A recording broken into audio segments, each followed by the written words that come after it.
Labadiena, sveiki visi, kurie atvyko į mano kanalą, tas beprotiškas pasaulis. Tiesiog noriu pasidalinti su jumis mintimis, labai svarbios tos mintys, mus visus jaudinančios, kasgi vyksta iš tikrųjų dėrybose tarp Rusijos, Ukrainos, ar tokios dėrybos iš vis vyksta, koks yra Amerikos prezidento Donaldo Trumpo čia vaidmuo. Ir siūlau į tai pažvelgti objektyviai. Tos nuomonės, jos veržiasi tiesiog dideliu srautu. Kiekvieną dieną, kiekvieną valandą, kas kelios minutės vis nauji pranešimai, vis naujos versijos, pasisakymai, spėjimai. Man rūpi išdistiliuoti, kasgi iš tikrųjų vyksta, ir pastaruoju metu skyriau tam nemažai laiko. Galbūt ne visi iš jūsų turi tokią galimybę gilintis ir suvokti.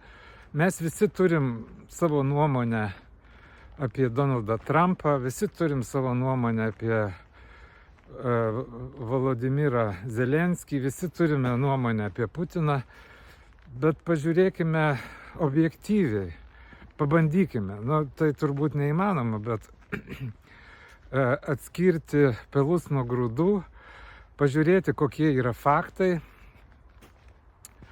ir atskirti juos nuo emocijų ir įvairiausių nuomonių. Taigi įvyko vakar susitikimas, rugpjūčio 18 dieną, viršūnių susitikimas, kuriame dalyvavo Donaldas Trumpas, Volodymyras Zelenskis, Europos lyderiai, įskaitant ir NATO generalinį sekretorių.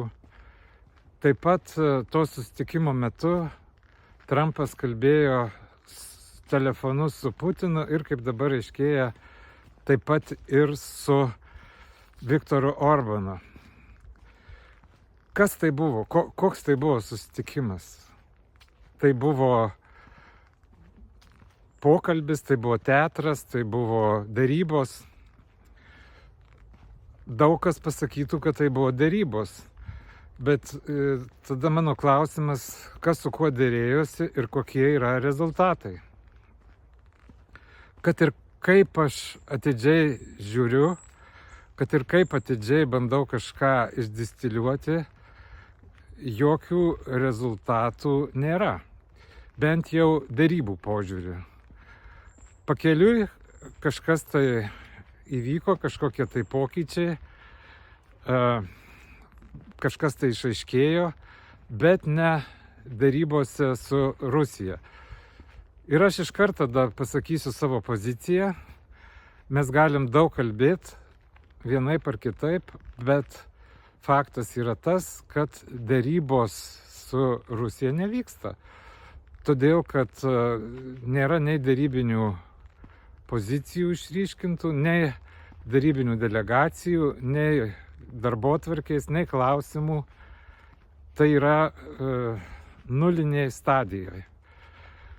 Ir nuo sausio mėnesio, kai Donaldas Trumpas tapo prezidentu, jisai skelbė, kad jisai sieks susitarimo, the deal, bet iš mirties taško nepajudėta nė 1 centimetro.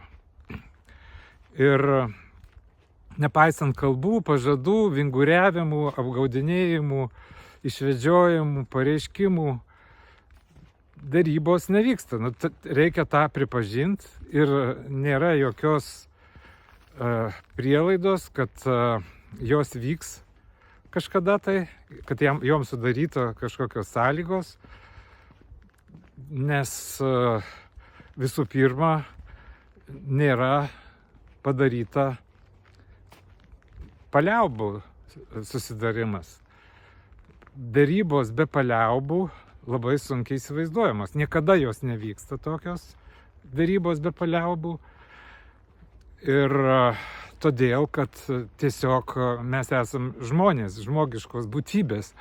Ir tiesiog, kai pilasi bombos, dronai šaudo, balistinės raketos paleidžiamos į taikius gyventojus, kai kariuomenės bando pralaužti fronto liniją, susėsti, darytis, tartis, yra tiesiog sunku ir tai iš praktinės pusės, kadangi situacija keičiasi kiekvieną dieną, nėra tos atspirties taško, kai būtų galima susitarti. Galbūt dabar dedamas akcentas, kad susitiks Trumpas ir Putinas, bet aš čia irgi labai abejočiau, ar toks susitikimas išvis įvyks. Nelabai matau, kad tai būtų naudinga kažkaip tai Putinui. Dar daugiau, kažin, ar jisai galėtų pagrįsti, įvertinant savo visą tą požiūrį į Ukrainą, šitokį susitikimą. Bet net jeigu kažkokiu stebuklų būdu tas susitikimas įvyktų, aš neįsivaizduoju, kokie gali būti rezultatai. Rezultatai dabar jau aišku, kad gali būti tik tada, kai Rusija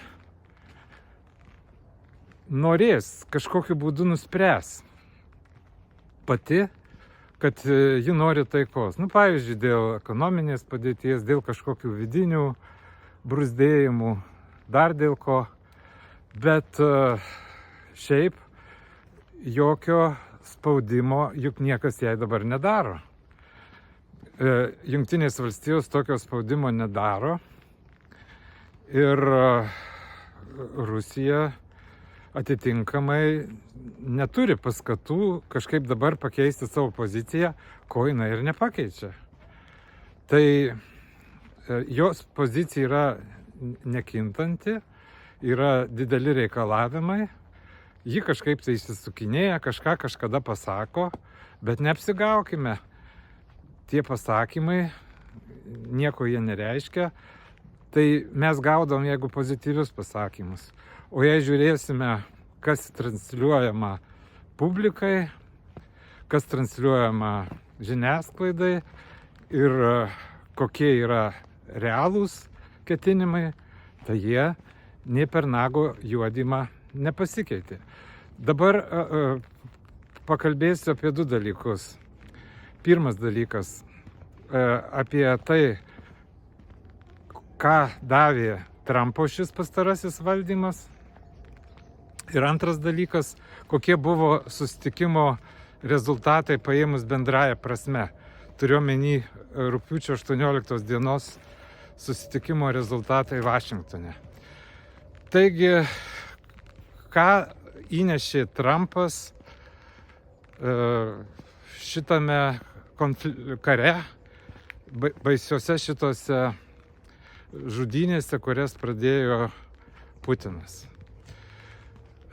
Trumpas, pirmas dalykas, jis savo retoriką, plojimais, raudonais kilimais Putinui, jisai legitimizavo Putiną ir tai yra labai labai liūdnas dalykas.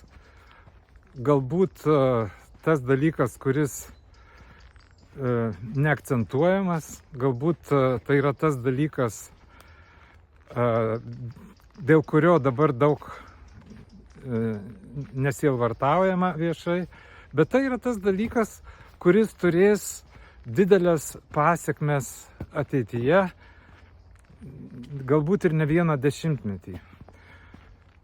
Todėl, kad tai signalizuoja, kad keičiasi visa pasaulio tvarka, kad gerbiami yra kabutėse ryžtingi lyderiai, agresoriai, kad vėl grįžta kažkada žmonijos istorijoje buvusi stipriojo teisė, kad tarptautinė teisė nebegalioja. Šiaip žmonija, daugelis valstybių boikotuoja Rusiją, Rusijos verslą. Rusijos sportininkai negali dalyvauti olimpinėse varžybose, pasaulio Europos čempionatuose. Rusijos kultūros veikėjai, kurie remia karą, negali koncertuoti daugelį vakarų šalių, daugelį civilizuotų šalių. O štai tas žmogus, kuris visą tai pradėjo, jam tiesiamas kilimas, jam plojama, jam per petį tapšnojama, sakoma, kad jis labai šaunus, kad aš jo labai geras draugas ir taip toliau, ir taip toliau. Galbūt ir galima kalbėtis, jeigu tai yra būtinybė. Galbūt su visais galima kalbėtis, bet pokalbiai gali būti įvairūs, gali būti kultūringi, dalykiški, blogiausiu atveju. Ir pagalvokime, kaip jaučiasi šiuo atveju viena iš konflikto pusių. Tai yra ukrainiečiai. O žinot, tai kaip jaučiasi ukrainiečiai, tai yra faktorius. Tai yra faktas ir nuo to labai labai daug kas priklauso. Kai kiekviename, net mažiausiame kaime yra kapai, kuriuose palaidoti žuvę Ukrainos kariai, būtent šiame kare, kai griaunami miestai, kai milijonai žmonių buvo priversti išvykti iš šalies, emigruoti, kai kiekvieną dieną ir netgi to paties susitikimo metu yra paleidžiamas balistinės raketos ir dronai, kurie atakuoja gyvenamuosius namus. Ir staiga tam, kuris visą šitą pradėjo, sumastė, suplanavo ir skatino, tiesiamas raudonas kilimas. Tai, kitas dalykas, tai yra Trumpas nutraukė paramą Ukrainai. Tai maždaug Baideno administracija suteikė pagalbos įvairiai skaičiuojama nuo 130 milijardų iki galbūt ten 160 milijardų, čia kaip pažiūrėsi, bet tai vis tiek yra milžiniška parama, kuri ypač pradžioj karo, kol europiečiai dar nebuvo susitelkę, supratę, tiesą sakant, kas čia vyksta, tai lėmė, kad Ukraina galėjo atsilaikyti. Dabar Trumpas tiekia ginklus, tai už tai jam čia visi labai dėkoja, bet už Europos pinigus. Tai va toks yra skirtumas. Tai kol kas tai yra tik tai du dalykai, ką aš išskirčiau, koks yra Trumpo efektas. Dabar antras mano klausimas, ką davė susitikimas, tai iš tikrųjų, kaip žinote, jokių konkrečių rezultatų nedavė. Jisai gal davė daugiau pasitikėjimo ir supratimo tarp vakarų partnerių. Parodyta buvo Europos vienybė, jinai išryškėjo ir labai paaiškėjo, kad Europos vadovai gerai supranta situaciją, įvertina rizikas, kad jiems skauda ir kad jie ne žodžiais, o darbais ketina prisidėti prie paramos Ukrainai ir prie įvairių paliaubų, derybų. Jei tokios vyks, iš tikrųjų jau planuojami resursai, rengiami konkretūs planai. Ir tai, kad jie susitelkė, reagavo žaibiškai, atvyko visi, tai tikrai yra didelis dalykas. tai yra parama Ukrainai, labai yra svarbu. Dėl konkrečių rezultatų kitas dalykas tai yra menamas susitikimas Putino su Zelenskiu. Kas buvo pareikšta, tai aš jau minėjau, labai sunku įsivaizduoti, kad jisai vyks ir Rusijos pusė beje iš karto Putino padėjėjo Ušakovo lūpomis paneigė, kad Trumpas siūlė tokį susitikimą ir tas pareiškimas Ušakovo buvo labai plačiai išplatintas visose Rusijos žiniasklaidos priemonėse. Tai pažiūrėsim, kas bus. Aišku, pozityvi gaida, bet tai vėlgi kol kas tik tai žodžiai, kad Trumpas pasakė, kad Jungtinės Amerikos valstijos dalyvaus taikos palaikyme Ukrainoje. Tai yra naujovė, iki šiol Trumpas tokių pažadų neduodavo. Ir po to vėliau Trumpas netgi patikslino, kad galimai Jungtinės valstijos kontroliuos oro erdvę. Na tai žinoma, tai yra didelis žingsnis į priekį, bet aš tai nevertinu, kad tai kažkokiu tai darybų rezultatas. Trumpas galėjo ir be susitikimo, bet kada tokį pareiškimą padaryti.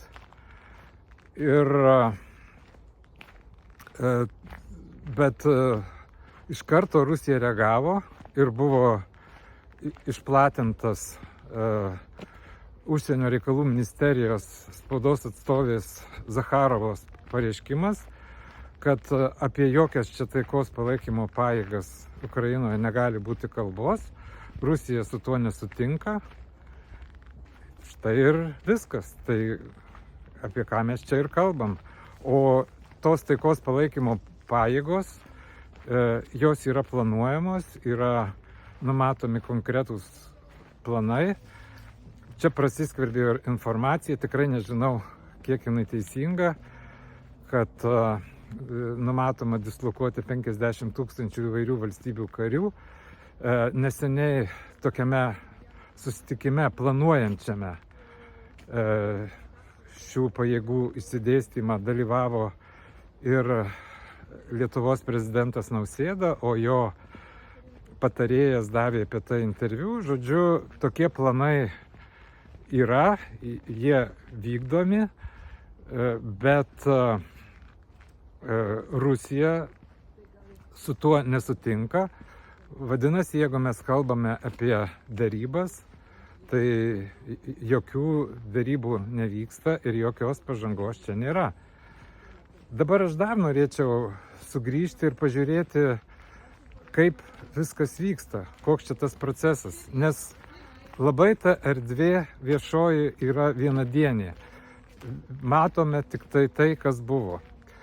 O šiaip paimkime tik vieną aspektą, tai yra Trumpo grasinimą sankcijomis ir paliaubų reikalavimą. Tai yra, aš pažiūrėjau, apskaičiavau ir man teko konstatuoti, kad jau praėjo 5 ratai, 5 etapai, kai Trumpas grasino sankcijomis, jeigu Rusija nesės prie darybų stalo ir nedelsiant, nustatant terminą, buvo duodami nurodymai, reikalavimai nutraukti ugnį. Nuo pat pirmos dienos, kai jis tapo prezidentu, jis to jau pradėjo reikalauti ir grasino Rusijai sankcijomis, tai yra jau sausio 20 dieną.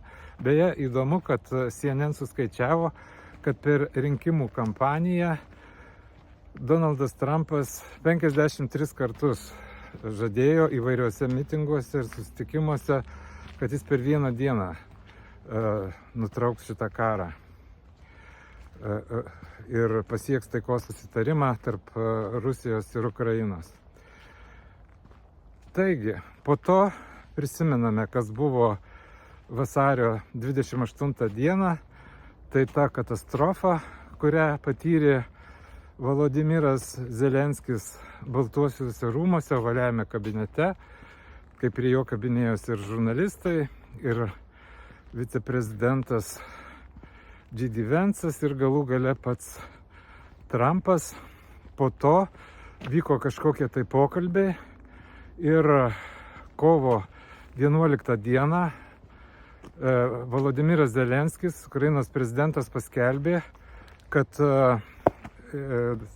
Jungtinės valstijos reikalauja 30 dienų ugnies nutraukimo ir kovo 13 dieną patvirtino taip pat Trumpas, kad Rusija turi nutraukti karą per 30 dienų, kitaip jis įves sankcijas. Rusija atsakė taip, kad čia reikia tartis, įvyko kažkokie susitikimai, per tuos 5 kartus, kelis kartus įvyko labai žemo lygio iš Rusijos pusės darybinių grupių susitikimai, imituojantys kažkokį tarimąsi. Kitus kartus buvo pakviestas Vitkovas į Maskvą atvykti tą dieną, kai suėjo kažkoks tai terminas paskelbtas Trumpo, ir po to tarsi įvykdavo kažkoks tai žingsnis, kažkas tai įvyko ir jau tas paskelbtas ultimatumas nebegalioja. Po to prisiminkime gegužės pradžioje. Gegužės 8 dieną maždaug Trumpas paskelbė vėlgi, kad reikia labai greitai sudaryti paliaubas, nutraukti ugnį. Tada iniciatyvą parodė ir Europos lyderiai, skubiai visi atvyko į Kijevą ir, kiek dabar prisimenu, gegužės 10 dieną paskambino Trumpui, kad mes pritarėm jūsų reikalaujamoms paliauboms. Ir, žodžiu, gegužės pradžioj tai buvo paskelbta. Dar gegužės 15 dieną Trumpas paskelbė, kad savo socialiniam tinkle, kad Putinas yra crazy, kad jisai žudo be reikalo žmonės ir taip toliau. Tačiau vėlgi įvyko kažkoks tai susitikimas ir tas ultimatumas išgaravo. Galų gale Liepos 14 dieną Trumpas paskelbė, kad jisai duoda 50 dienų sudaryti taiką. Jeigu ne, tai jis įves tokias sankcijas Rusijai ir antrinės sankcijas valstybėms, kurios perka iš Rusijos naftą, kad maža nepasirodys. Praėjus 2 savaitėm, Liepos 28 dieną, jis pasakė, kad aš matau, kad čia niekas nevyksta, aš tą terminą buvusį 50 dienų sutrumpinu iki 2 savaičių. Tai vėlgi apskaičiuota, kad terminas turi sueiti rugpjūčio 8 dieną. Ir kas įvyko rugpjūčio 8 dieną? Rugpjūčio 8 dieną Trumpas paskelbė, kad įvyks jo susitikimas su Putinu. Apie kažkokį tai terminą, memorandumą, ultimatumą jau kalbos nėra. Ir mes žinom, kuo išvirto tas susitikimas su Putinu. Po jo išvis tokio reikalavimo darybų, tokio reikalavimo paliaubų kalbose nebeliko. Taigi, dėja tenka aš suprantu visą problemą. Aš suprantu, kad yra dvi tendencijos, du keliai. Vienas dalykas yra kariauti ir kažkokiu būdu siekti pranašumų, pergalių. Kitas dalykas yra derėtis. Ir turbūt žmonės, jeigu jų rimtai paklaustum, tai jie turėtų pasirinkti vieną iš šitų pusių. Ir abu tie pasirinkimai, aišku, yra tragiški ir jie reikalauja tam tikro moralinės vienokios ar kitokios išdavystės. Nes vienu atveju žūsta žmonės, kitu atveju tu turi kalbėtis, tartis su diktatoriais, žudikais ir taip toliau. Arba karas, kuris tęsiasi, reikalauja aukų, kančių, arba kalbi su žudiku. Kito nėra. Abu šitie pasirinkimai yra labai blogi, bet mes ir kalbam, kad tai yra absoliuti visiška tragedija. Tai dabar negali sakyti, kad tas, kuris nori derybų, kad jisai tikrai iš principo kažką tai, kad jis yra kažkoks tai blogis, išdavikas. Gali būti tokia pozicija, sutikim. Tikrai nenorim mes, kad tas karas tęstųsi, kad jis tęstųsi be galo ilgai. Nors matyt, kad Putinas dabar yra įtikėjęs, kad vis tiek Rusija yra ištvermingesnė. Čia yra toks mitas ir kad Rusija vis tiek ištvers, o jūs, kaip jisai pasakė, mes jeigu ir mirsim, tai eisim į rojų, o jūs, kaip sakant, dvėskite, reikite į pragarą. Tai tuo jisai vadovaujasi. Bet derybos turi būti derybos. Ir žinot, čia ir susidaro tas įspūdis, kad atrodo, kad Trumpas nori to dėmesio, nori didelės šventės, nori daugybės kamerų, spėliojimų, nori, kad visi jo klausytų ir kad jisai čia vadovautų lyderių susitikimui. Tai šitas buvo įvykdyta. Dabar daug yra paskelbta įvairių įdomių pastebėjimų, kad jisai įsivaizduoja, kad Rusija tai yra tokia tarybų sąjunga, labai galinga, antra galingiausia valstybė pasaulyje ir kad jisai kaip Jungtinių valstybių prezidentas, lyg šaltojo karo laikais, susitinka du asmenys, kurie yra svarbiausi pasaulyje ir kurie lemia pasaulio likimą. Tai iš užuominų socialinėme tinkle jo padarytų galima suprasti, kad jis būtent taip traktavo. Todėl jis ir buvo tokioje ekstazėje. Kad tai priminė tokius lemtingus šaltojo karo momentus. Ir kurie rėmė tos epochos veidą. Kažkokie tai Sovietų ir Amerikos istoriniai susitikimai.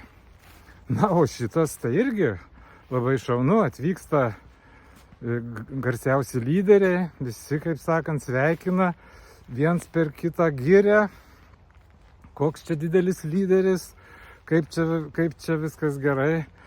Ir iš tikrųjų, jau man vėlgi pasirodė keista, kaip ir tą kartą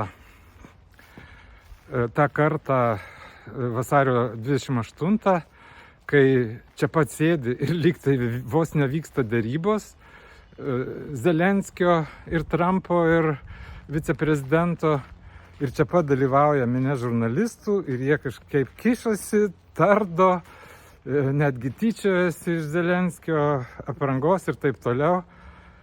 Tai kas čia yra per žanras? Nei spaudos konferencija, nei pokalbis, nei kažkoks tai užsiundimas. Ir dabar vėl tas pats buvo pakartota. Žinot, jeigu žmogus nori rimtai suorganizuoti posėdį, tai tikrai atsisėskim, kalbėkimės ir aptarkim klausimus. Jų yra daug. Bet vėlgi prasidėjo nuo kažkokių pokalbių, vėl sugužėjo žurnalistai, vėl kažką visi stengiasi pasirodyti protingi. Tai žinot, aš darau tokią išvadą, kad tai daugiau tokie teatraliniai pasirodymai, skirti sujudinimui begaliniam. Publikos, skirti viešiesiems ryšiams. Tai yra tiesiog ta malama košė ir tikrai neaišku, kas iš to išeis. Na, viskas iš tikrųjų yra improvizacija grina ir iš tikrųjų einama vabank. Kartais gali atsitiktinai pavykti, bet turbūt ne dėl to, kad Trumpas kažką padarys. Nes jisai nieko nedaro, jokio spaudimo Rusijai nedaro, todėl Rusija kaip norės, taip ir padarys. Sunku pasakyti. Rusijoje ir dabar Centrinio banko vadovė pasakė, kad padėtis yra prasta ir tarsi gyventojų apklausos Rusijoje staiga pradėjo rodyti, kad jie pavargę nuo karo pasisako už taiką. Yra keletas pranešimų, kad Rusijos verslo elitas, politinis elitas taip pat jau pavargęs nuo karo. Štai čia yra tokios prielaidos, kurios lems galbūt, kad Rusija sės prie derybų stalo, galbūt prasidės tie pokalbiai. Bet šiuo metu derybos nėra prasidėjusios, jokios pažangos nėra. Na, belieka tik viltis, kad tvirta Europos pozicija ir ryžtinga ukrainiečių tauta vis dėlto atsilaikys ir bus pasiekta taika.